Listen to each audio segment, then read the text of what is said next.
Hello everyone and welcome to this week's reviews. Steven Spielberg brings us into the world of virtual reality in a story that certainly has its fair share of 80s references, but as with any film from Mr. Spielberg, there's more underneath the surface of this roller coaster adventure.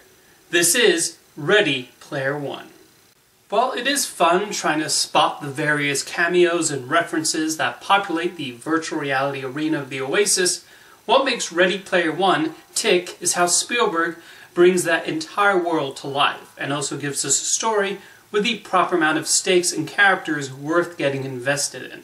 Wade Watts, as played by Ty Sheridan, is a likable hero who serves our eyes and ears into the Oasis, and there's some intrigue over the Easter egg hunt laid out for everyone.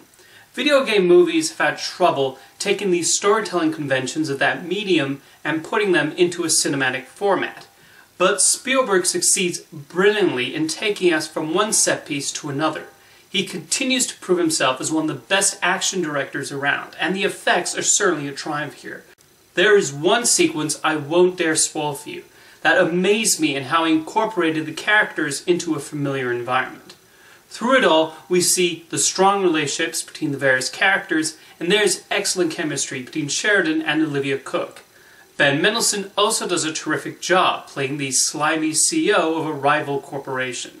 Rather than John Williams, Alan Silvestri picked up the baton for Spielberg here, and his score fits in nicely with the themes Spielberg hopes to explore.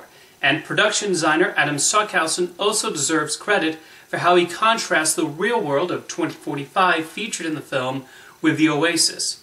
Ready Player One is a film that's definitely intrigued by the possibilities of VR, while also presenting some genuine concerns about human interaction. Spielberg strikes the proper, even balance. All of that movie magic that made us fall in love with his films is evident all throughout Ready Player One, and I left the movie with all smiles. Definitely an experience for the big screen. Next up, I'm going to play a little catch-up with a sequel that's playing catch-up itself. 7 years later. Sherlock Gnomes.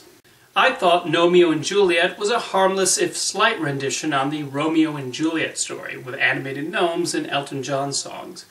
And now we have the sequel, although one of the biggest problems is how the leads don't even feel like they belong here. Sherlock takes over the entire picture, and he is admittedly the most interesting part of the movie. Voiced by Johnny Depp, he has the obsessive nature of the character down, and I particularly loved when the film went into his head, because we got some excellent hand-drawn sequences animated by Neil Boyle. While the depiction of Moriarty was an odd one here, I did think he was excellently animated. As a whole, the animation in Sherlock Gnomes is high quality. I wish I could say the same about the story. As I said, Romeo and Juliet add so little to the story, and I was not at all invested in their little spat they were having. The central mystery is incredibly predictable, and I figured everything out in the first 5 minutes. The humor did not quite do it for me, as I only got a few chuckles, primarily from little nods to the Sherlock Holmes canon. For some reason, the filmmakers also elected to give more screen time to the bikini-wearing gnome from the first one, so I wasn't wild about that.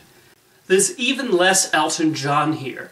We get instrumental versions of his songs in the score, but only a few of his songs are played, which I found odd considering Romeo and Juliet was wall-to-wall Elton John tunes. Sherlock Gnomes is altogether a forgettable and underwhelming experience, which is a shame, because I do think there's potential in this idea. Oh well, maybe they'll crack the formula with Franken-Gnome, or A Tale of Two Gnomes, or The Count of Gnome Cristo. Okay, I'll stop. Thank you for watching this week's reviews, and I'll see you next time.